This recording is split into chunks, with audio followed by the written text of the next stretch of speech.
Assalamualaikum warahmatullahi wabarakatuh. Semoga semuanya baik-baik saja ya. Alhamdulillah saya kembali lagi bikin vlog. Kali ini saya akan bercerita tentang ratu yang terlupakan. Ratu yang tidak tahu dia akan menjadi seorang ratu. Seorang ratu yang tidak tahu namanya ada di dalam daftar pewaris tahta. Seorang wanita yang tidak tahu ada konspirasi di belakang semua ini. Yang menurut ahli sejarah, wanita yang dijadikan sebagai ratu itu adalah sebagai alat untuk memenuhi keinginan cita-cita besar dari seorang yang sangat berpengaruh di dalam kerajaan tersebut. Bahkan ayahnya sendiri pun terpengaruh dan dijadikan sebagai alat untuk menuju kesuksesan orang ini. Siapakah itu? Yuk kita lihat ceritanya, polemiknya kayak apa. Check it out. Di tahun 1553 ini, kerajaan Inggris memiliki seorang raja bernama Edward ke-6. Kita akan berbicara di awal masa-masa pemerintahan, di awal-awal tahun 1553 ini. Saat itu, Raja Edward ke-6 sedang sakit parah. Disinyalir menurut ahli sejarah, Raja Edward ke-6 ini menderita sakit TBC, sehingga ia mengalami sesak napas yang teramat sangat. Nah, dari situ, sepertinya para dokter saat itu tidak memiliki harapan besar Raja Edward akan sembuh. Hal ini dimanfaatkan oleh seorang yang sangat dekat dengan Raja Edward ke-6 ini. Ia adalah seorang penasehat beliau, seorang ketua dari Dewan Penasehat yang bernama John Dudley yang memiliki gelar yaitu Duke of Northumberland. Dan selanjutnya kita akan menyebut beliau adalah Northumberland saja ya. Oke, Raja Edward ini satu orang adik dan satu orang kakak. Yang pertama adalah Mary Tudor sebagai anak pertama, anak kedua adalah Edward, yang ketiga adalah Elizabeth Tudor. Elizabeth dan Mary Tudor, mereka memeluk agama Christian Catholic, sedangkan Edward menganut agama Protestan. Oke, saat itu karena Raja Edward disinyalir sulit untuk sembuh, maka ketua Dewan Penasehat yang bernama Northumberland ini memiliki siasat licik. Dia berencana untuk menjadikan anaknya seorang raja, di mana anak yang bernama Guildford Dudley, mereka tidak memiliki darah bangsawan sebagai pewaris tahta. Dia berpikir bagaimana caranya anaknya bisa jadi raja. Nah, makanya Northumberland ini memberi saran kepada Edward ke-6 ini untuk menulis surat wasiat ahli pewaris tahta yang berada pada garis keluarga Protestan. Setelah itu, Raja Edward ke-6 ini mendengar nasihat Northumberland ini. Lalu ia menulis sebuah buku, sebuah wasiat yang berjudul The Device of Succession. Isinya adalah mereka-mereka yang akan menjadi pewaris tahta kerajaan Inggris. Siapakah mereka? Buku Device of Succession ini ditulis 2 kali. Yang pertama adalah isinya, pertama pewaris tahtanya adalah Lady Frances, Lady Jane Grey, Lady Catherine, dan Lady Mary Grey. Semua adalah keluarga Grey. Mereka adalah satu keluarga. Yang kepala keluarganya bernama Henry Grey. Dan Henry Grey ini merupakan teman dari Northumberland yang sama-sama bekerja di Dewan Penasehat untuk Raja. Nah, sudah terbaca ya, di mana alur jalan tolnya Northumberland menjadikan anaknya seorang raja. Oke, yang kedua kalinya Raja Edward menuliskan surat ini adalah ketika Raja Edward ke-6 ini mendapatkan nasihat dari Northumberland bahwa Raja Edward ini harus mengangkat Lady Jane Grey untuk menjadi seorang ratu. Kenapa? Karena Lady Frances, beliau sudah tua dan beliau menolak untuk menjabat jabatan ini. Dan tentunya tidak akan menjadi kenyataan anaknya menjadi raja. Oke. Setelah itu, Northumberland kembali memberikan nasihat kepada Edward ke-6 ini untuk merevisi the device of succession ini, yaitu di bagian Jane Grey menjadi pewaris tahta pertama. Ditambah Lady Jane Grey plus keturunannya. Ya, keturunannya. Of course, jadi garis keturunan Dudley akan terus menjadi bangsawan nomor 1 di kerajaan itu. Ya, begitulah cara Northumberland ya. Nah, Northumberland ini kemudian selalu menjadi sahabat terdekat dari Raja Edward ke-6 ini.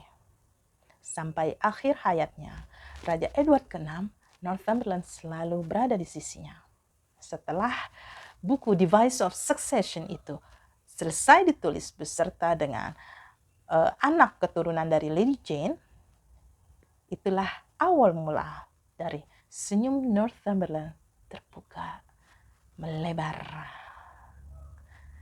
Dan sayangnya, pada tanggal 6 Juli 1553, Raja Edward ke-6 menghembuskan nafasnya yang terakhir.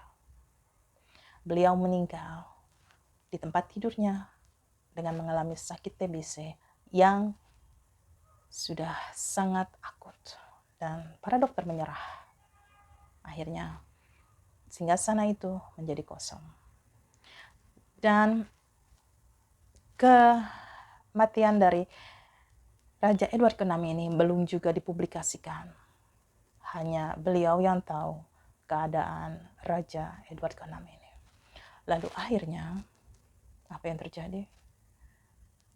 Northumberland segera mewujudkan keinginannya dengan menyiapkan semuanya.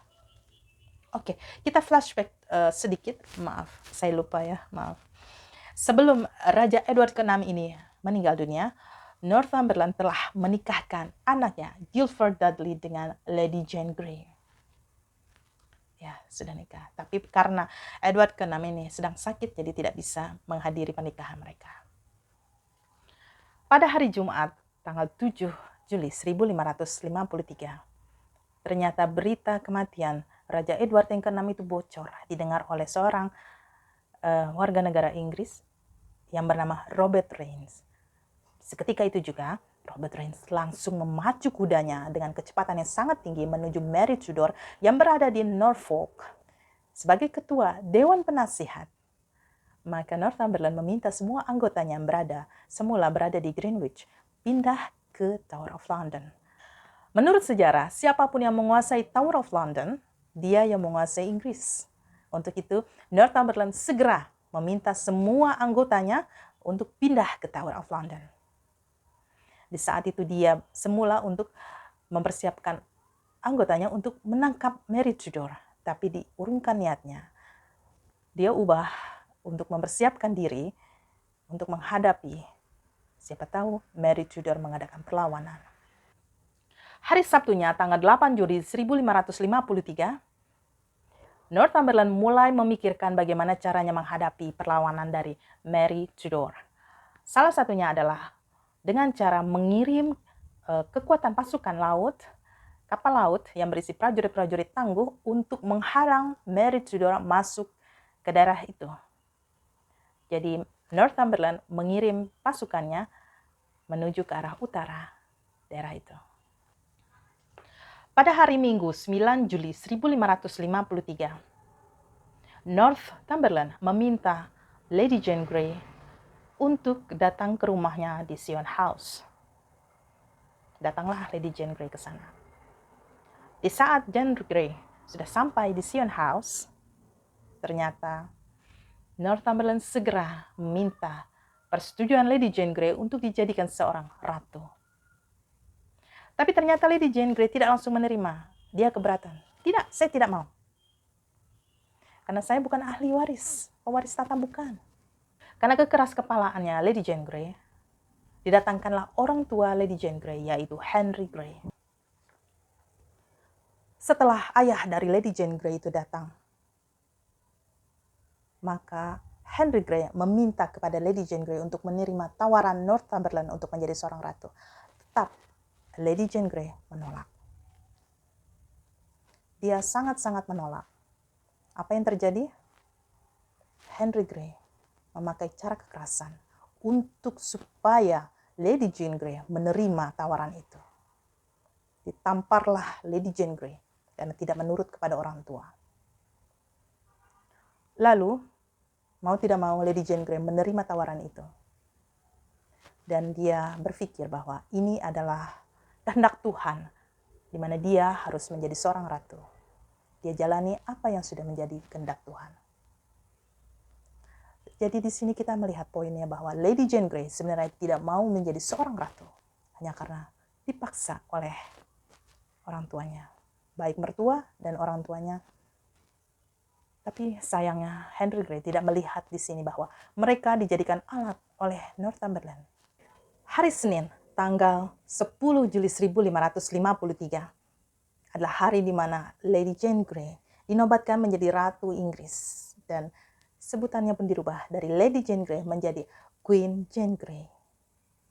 Queen Jane Grey ini, penobatannya ini dipublikasikan di khalayak ramai. Seluruh rakyat kerajaan Inggris menyaksikan penobatan Queen Jane Grey pada hari itu. Tapi reaksi dari rakyat Inggris itu tidak seperti ekspektasi Northumberland.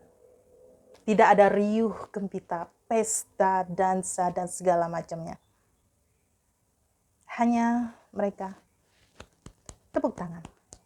Tidak lebih dari itu. Oke, sekarang udah jadi ratu.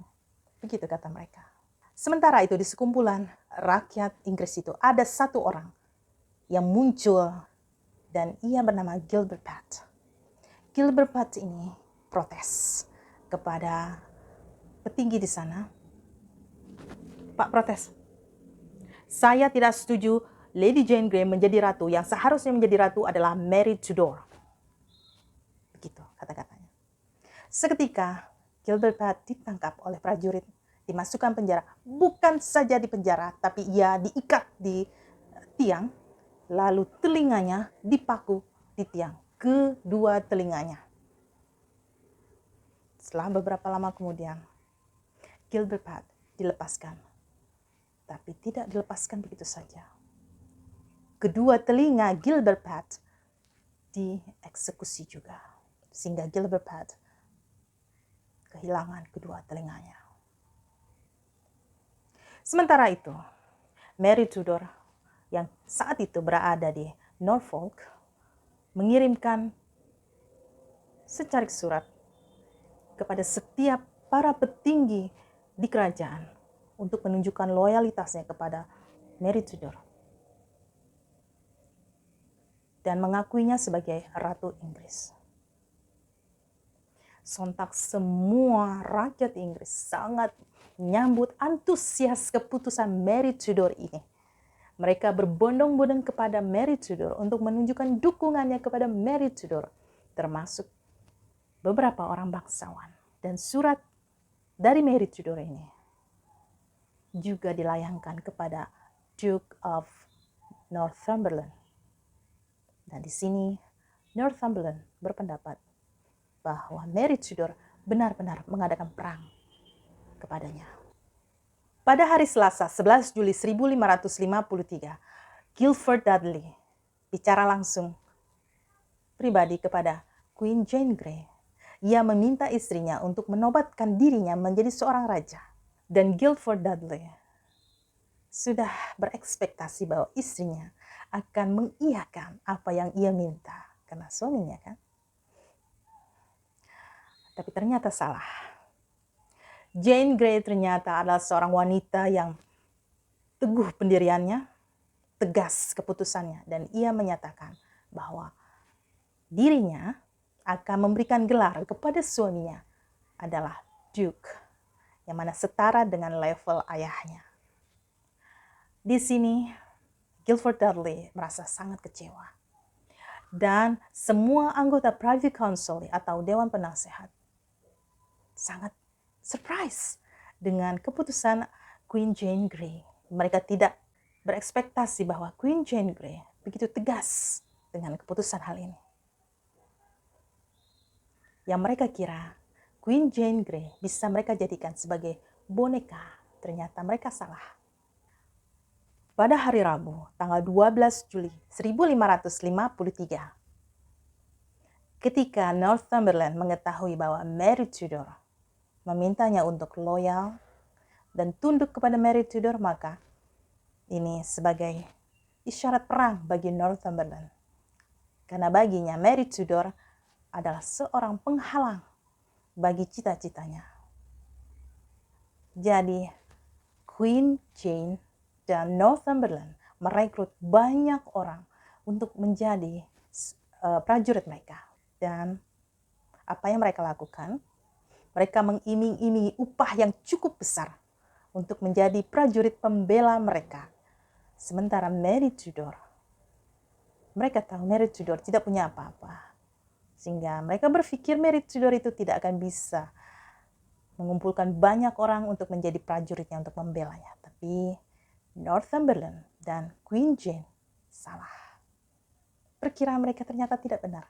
Menurut para ahli sejarah, banyak sekali rakyat Inggris yang datang dengan ikhlas untuk memberikan dukungan kepada Mary Tudor sebagai seorang ratu Inggris. Bahkan bukan saja dukungan, mereka rela mengorbankan nyawa mereka untuk membela Mary Tudor. Harta dan nyawa. Itulah yang tidak terjadi pada pihak Queen Jane dan Northumberland. Mereka tidak dibayar, tapi mereka memberikannya dengan secara keikhlasan. Pada saat itu, Mary Tudor telah pindah dari Norfolk menuju ke Fralingham. Di mana Fralingham itu adalah tempat yang cocok untuk membangun kekuatan. Dan karena bendera perang telah dikibarkan, maka Northumberland sebagai sentral dari otak semua ini, ia merencanakan strategi untuk menyerang Mary Tudor. Ia akan membasmi semuanya. Ia akan membuat kejayaan bagi dirinya dan Queen Jane dan juga untuk anaknya Guilford Dudley.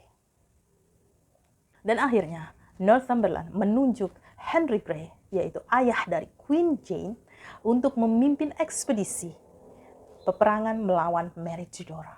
Sebagai seorang anak, Queen Jane melihat ayahnya memimpin ekspedisi perang. Ia nggak sanggup. Lalu ia membuat keputusan bahwa ayahnya Henry Grey akan digantikan oleh Northumberland. Dan ini adalah poin kekalahan dari Queen Jane, di mana kekuatan semuanya itu adalah berada di tangan Northumberland. Tapi saat itu Northumberland tidak berada di pusat jantung kekuatan, tapi ia dikirim untuk ekspedisi perang. Dan sinilah semua bencana terhadap Queen Jane dimulai. Pada hari Kamis 13 Juli 1553, Northumberland bersama pasukannya segera menuju Fralingham. Ia membuka pintu gerbang kota menuju Fralingham. Dan di sana sudah berderet ribuan orang untuk mengiringi parade prajurit berjalan menuju Fralingham untuk menyerang Mary Tudor. Tapi ekspektasi Northumberland lagi-lagi di luar dugaan. Northumberland mengira bahwa semua rakyat akan memberikan semangat kepada mereka, tapi ternyata tidak. Semua rakyat yang berdiri di tepi jalan itu ketika mereka jalan hanya berdiam, hanya melihat, tidak lebih. Sedangkan suatu hari di tempat lain di dekat area Fralingham, Mary Tudor mengirim orang untuk mengumumkan bahwa dirinya adalah Ratu Inggris.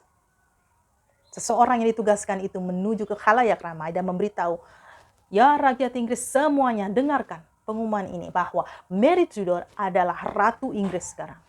Tapi ternyata ada satu orang dari rakyat Inggris yang bernama Sir Cornwallis Ia protes terhadap keputusan itu. Lalu ia mengajukan kata-kata bahwa tidak, bukan Mary Tudor ratunya, tapi adalah Jane Grey. Dan ia telah menjadi ratu dari Inggris sekarang dan telah dinobatkan. Seketika, walaupun Sir Cornwallis itu adalah orang yang terhormat, yang terpandang di daerah itu, tapi ternyata orang-orang yang di sana, rakyat biasa, segera menuju Mary Tudor untuk mendukung Mary Tudor. Seketika Sir Cornwallis menjadi bimbang ketika melihat begitu banyak orang berlari menuju Mary untuk memberikan dukungan support yang sangat luar biasa. Jadi seketika Sir Cornwallis berhenti dari pemikirannya untuk mendukung Queen Jane Grey. Lalu dia pun melihat begitu banyak petinggi di bangsa itu, di negara itu, mendukung Mary Tudor. Lalu ia pun datang kepada Mary Tudor untuk menyatakan dukungannya juga dan meminta ampun atas semua yang ia lakukan ketika ia mendukung Queen Jane Grey. Hari Jumat tanggal 14 Juli 1553, Northumberland yang saat itu telah tiba di Cambridge mengirimkan 6 kapal lautnya untuk menuju Framlingham. Yang 6 kapal laut ini berisi bom dan seluruh yang namanya alat peledak, meriam, bom, apalah segala macam kayak gitu peledak, untuk dikirim ke Framlingham untuk siap-siap. Jadi ketika Northumberland sudah sampai di Framlingham, semua alat perangnya itu udah nyampe. Itu tujuannya si Northumberland. Tapi ketika 6 kapal itu telah tiba di Framlingham, 5 kapalnya itu ternyata diserahkan kepada Mary Tudor sebagai persembahan, sebagai bukti bahwa mereka, para prajurit di kelima kapal itu, loyal, tunduk kepada Mary Tudor. Dan akhirnya Mary Tudor pun memiliki peralatan perang yang cukup banyak. Sementara itu di Tower of London, semua anggota Dewan Penasehat berada di Tower of London. Dan mereka mendengar bahwa semua kalangan elit bangsawan dan semua orang-orang terhormat di kerajaan Inggris itu telah berbalik arah kepada Mary Tudor. Mereka semua memberikan dukungan kepada Mary Tudor. Dan mereka takut. Para anggota dewan ini takut kalau mereka tidak berkiblat kepada Mary Tudor. Ketika Mary Tudor menang, maka jaminannya adalah hidup mereka, harta mereka, dan keluarga mereka. Disinilah ada kebimbangan. Maka, karena ada kebimbangan ini, beberapa keputusan dari Queen Jane mereka abaikan. Mereka tidak pedulikan lagi Queen Jane. Melihat hal ini, Queen Jane merasa kesal karena sebagai pemimpin negara, ia tidak ditaati oleh bawahannya. Jadi mereka tidak boleh keluar dari Tower of London dan dikunci oleh Queen Jane sendiri. Dan kuncinya diserahkan kepada Queen Jane. Tapi hal ini tidak membuat semua anggota Dewan Penasehat itu seketika menjadi lemah di depan Queen Jane. Mereka diam-diam membelot kepada Mary Tudor. Minggu tanggal 16 Juli 1553. Seperti yang kita ketahui bahwa Queen Jane memegang kunci Tower of London yang bertujuan untuk mengunci, memenjarakan para anggota Dewan Penasehat untuk tidak keluar dari Tower of London. Tapi mereka bukan orang sembarangan. Anggota Dewan Penasehat ini adalah orang-orang yang sangat cerdas. Queen Jane merasa ia telah mengurung para anggota dewan. Tapi ternyata kuncinya itu tidak sebenar-benarnya kunci yang diberikan kepada Queen Jane. Mereka, para anggota itu, memegang kunci yang sesungguhnya. Jadi sebenarnya Merekalah yang memenjarakan Queen Jane. Dewan Penasehat memenjarakan ratu mereka sendiri. Sementara itu, Northumberland yang berada di Cambridge tidak mengetahui, tidak menyadari begitu banyak prajuritnya itu membelot ke Mary Tudor. Dan ia pun tidak mengetahui bahwa semua anggota Dewan Penasehat itu telah membelot juga kepada Mary Tudor. Kasiannya. Kasihan Northumberland. Perhitungannya, strateginya hancur. Pada tanggal 18 Juli 1553, yang bertepatan dengan hari Selasa, para anggota Dewan Penasehat itu dikejutkan oleh menghilangnya Sir Edward Buckingham. Ia pun membelot dari Queen Jane berbalik arah kepada Mary Tudor, dan tidak tanggung-tanggung beliau menyiapkan 10.000 prajurit untuk mendukung Mary Tudor. Dan ia mengerahkan kekuatan laut, pasukan prajurit kapal lautnya, yaitu pasukan laut Oxford, pasukan laut Buckingham, dan pasukan laut Middlesex untuk mendukung Mary Tudor. Ya Allah, kayak apa itu Northumberland ya? Kira-kira mukanya kayak apa ya begitu dia tahu semuanya itu berpihak kepada Mary Tudor. Dia itu masih menyangka bahwa Mary Tudor itu tidak punya apa-apa. Nggak punya pendukung, paling pendukungnya cuma sedikit. Kebayang nggak ketika berhadapan? Dan ternyata berita tentang Sir Edward Buckingham ini yang mendukung Mary Tudor dengan puluhan ribu prajuritnya membuat Queen Jane bergetar. Lalu Queen Jane menulis surat meminta dukungan kepada seluruh petinggi, semua sahabat, untuk mendukung Queen Jane, untuk melawan Mary Tudor. Tapi sayangnya surat ini tidak nyampe kemana-mana dan telat. Surat ini sudah telat. Semua pasukan telah terbentuk, semua kekuatan telah terhimpun. Dan satu hal yang membuat Queen Jane itu sangat-sangat down, sangat-sangat kecewa. Ternyata pamannya sendiri yang bernama Earl of Arundel itu membelot ke Mary. Ia mengabaikan keponakannya sendiri demi mendukung Mary Tudor sebagai Queen of England. Pada hari Rabu, 19 Juli 1553, semua anggota Dewan Penasehat ini melihat situasi ini sangatlah rancu, sangatlah ricuh. Katanya si A mendukung kepada Mary, katanya si B mendukung kepada Jane. Nah, ini sebuah hal yang sangat-sangat membingungkan. Di mana kita harus memberikan letak garis kebenaran ada di mana. Karena keduanya berpotensi memiliki pengkhianat. Akhirnya member dari Dewan Penasehat itu mengadakan rembukan bersama dengan petinggi lainnya untuk mengatasi hal ini. Dan mereka bersepakat untuk mengumumkan. Mereka bersepakat bahwa Mary Tudor adalah Ratu Inggris. Dan segera hal ini diumumkan kepada khalayak ramai bahwa Mary Tudor adalah Ratu Inggris, bukan Jane Grey. Dan hal ini disambut gembira, euforia oleh seluruh masyarakat Inggris di sana. Sebaliknya ketika Queen Jane dinobatkan sebagai Queen, mereka hanya begitu aja. Tapi ketika Mary Tudor yang dijadikan ratu, semua euforia terlihat. Mereka bernyanyi, mereka berdansa, mereka pesta, kembang api dan segala macamnya. Sangat terlihat.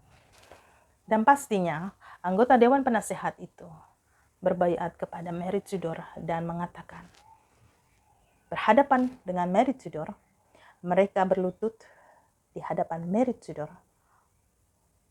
Dan mereka menunjukkan bahwa mereka menyesal mendukung Queen Jane, mendukung Northumberland untuk menjalankan semua rencana-rencana Northumberland dan berkhianat kepada Mary Tudor. Apa yang mereka lakukan? Mereka memegang pisau kecil lalu diarahkan kepada tubuh mereka dan mereka bilang, ampuni kami kami telah berkhianat kepadamu. Kami pantas mati, tapi kami minta tolong, ampuni kami. Kami ingin setia, loyal kepada Anda, dan Anda adalah ratu kami. Seketika, Mary Tudor memaafkan mereka. Mary memberikan 2 tugas kepada Dewan Penasehat ini. Satu tugas Mary memberikannya pada tanggal 19 Juli ini, yaitu Mary meminta para anggota Dewan ini untuk datang kepada Queen Jane dan menangkap Queen Jane berserta ayahnya dan suaminya. Seketika, Jane Grey, Guilford Dudley, dan Henry Grey dipindahkan ke rumah kecil yang berada masih di dalam kawasan Tower of London.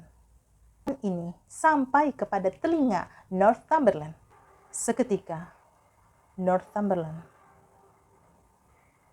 lemas mendengar berita itu. Kenapa? Karena dia tahu semuanya telah berakhir. Dan dia sudah tahu apa yang akan dia dapatkan di kemudian hari. Hidupnya, hartanya, keluarganya terancam. Terampas.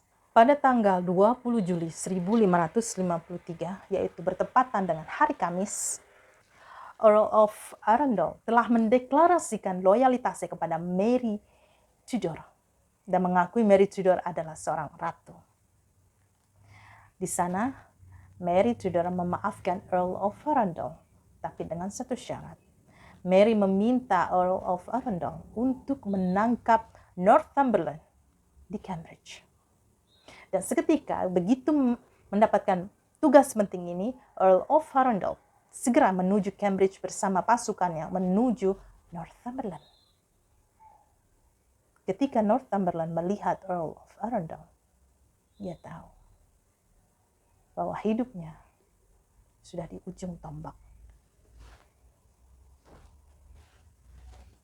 Ia pun menyerah kepada Earl of Arundel.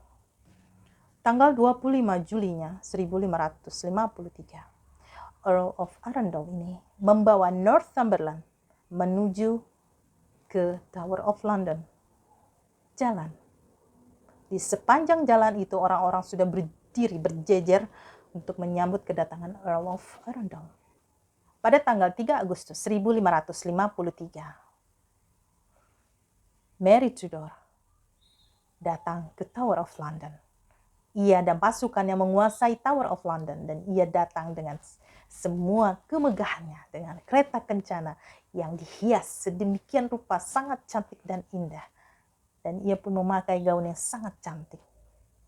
Ia menguasai Tower of London dan ia mendeklarasikan dirinya adalah seorang Queen England dan disambut meriah oleh seluruh rakyat yang berjejer datang menyambut Mary Tudor dengan segala pesta yang mereka adakan bersama-sama.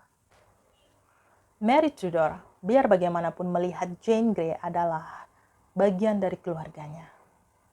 Maka ia tidak pernah sampai hati untuk memberikan hukuman mati kepada Jane Grey, ayahnya. Tapi semua orang membujuk kepada Mary Tudor untuk menandatangani hukuman mati. Saat itu, ibu dari Jane Grey datang kepada Mary Tudor, yaitu Frances, Lady Frances. Lady Frances ini mengatakan kepada Mary Tudor bahwa anak dan suaminya adalah sebagai alatnya Northumberland. Semua otak dari kejadian ini adalah Northumberland. Jadi seharusnya yang dihukum berat, dihukum mati adalah Northumberland. Lalu berdasarkan keterangan dari Lady Frances dan semua bukti yang ia terima, Henry Grey dibebaskan oleh Mary Tudor. Tanggal 18 Agustus 1553, Northumberland diadili dan orang-orang yang menjadi lawan Northumberland adalah teman-temannya sendiri yang ada di Dewan Penasehat. Semua teman-temannya itu mengajukan semua bukti-bukti yang ada bahwa Northumberland 100% bersalah. Dan akhirnya Northumberland dihukum mati. Sesaat Northumberland berpikir untuk selamat dari hukuman mati ini. Dia berpikir keras apa yang harus dia lakukan. Northumberland yang awalnya adalah seorang penganut Protestan, ia mendeklarasikan dirinya sebagai seorang Katolik. Dan ia berkata bahwa selama 16 tahun ini ia telah dibutakan, ia telah disesatkan. Dan kini kembali ia menjadi seorang Katolik di jalan yang benar, kata Northumberland. Tapi hal itu tidak merubah keputusan dari Mary Tudor untuk menghukum mati Northumberland. Itu tidak berhasil. Northumberland tetap dihukum mati. Tadi seperti yang kita ketahui bahwa Henry Grey telah diampuni oleh Mary Tudor dan dibebaskan oleh Mary Tudor. Seketika setelah beberapa lama kemudian, ada pergerakan yang menentang Mary Tudor sebagai ratu. Pergerakan ini dipimpin oleh Thomas White. Thomas White ini menginginkan orang-orang Protestan untuk menjadi pemimpin di negeri itu. Seketika Mary Tudor marah sekali akan hal ini dan ia berpikir bahwa Henry Grey berada di balik semua ini. Dan ternyata benar, Henry Grey adalah dalang dari semua ini. Lalu ia pun dihukum mati oleh Mary Tudor. Mary Tudor kesal karena ia telah memaafkan di awal, memaafkan Henry Grey. Dan tidak mau sama sekali sebenarnya dari awal Mary Tudor menandatangani hukuman mati. Tapi sekarang surat yang menyatakan hukuman mati itu ditandatangani oleh Mary Tudor. Dan karena pergerakan ini, akhirnya Henry Grey, Jane Grey, Guilford Dudley dihukum mati. Jane Grey dan Guilford Dudley dihukum penjara untuk beberapa lama, lebih lama dari ayahnya. Pada tanggal 12 Februari tahun 1554, Jane Grey dan Guilford Dudley, suaminya, dihukum pancung. Di saat itu, ketika matanya ditutup dan ia berlutut di hadapan sebongkah kayu, dan Jane Grey diminta untuk membaringkan kepalanya di sebongkah kayu itu. Dan di saat itu tangannya gemetar sekali.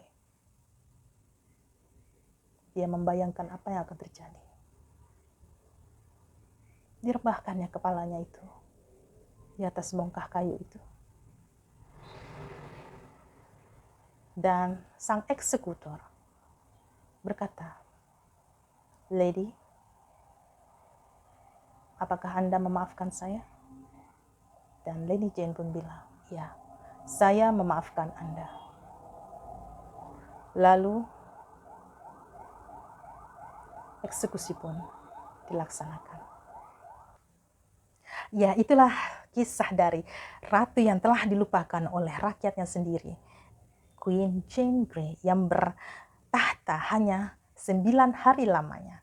Di sini kita mendapat pelajaran bahwa ambisi seseorang yang tidak pada jalurnya bisa berakibat kepada hal yang fatal dalam hidup kita. Dan di sini kita belajar bahwa sebagai orang tua, sebijaksana mungkinlah kita kepada tujuan hidup anak kita. Tidak memaksakan apapun yang menjadi kehendak kita kepada anak-anak kita. Mereka memiliki hidup mereka sendiri dan mereka memiliki cita-cita mereka sendiri. Sebenarnya Lady Jane Grey ini adalah seorang wanita yang sangat cerdas. Ia dididik oleh orang-orang yang sangat terpelajar, sangat intelek. Tapi sayangnya, rasa baktinya Lady Jane Grey kepada ayahnya berujung kematian. Oke, terima kasih atas semua yang subscribe, semua yang komen, like, and share. Yang belum, please subscribe ya. Oke, thank you.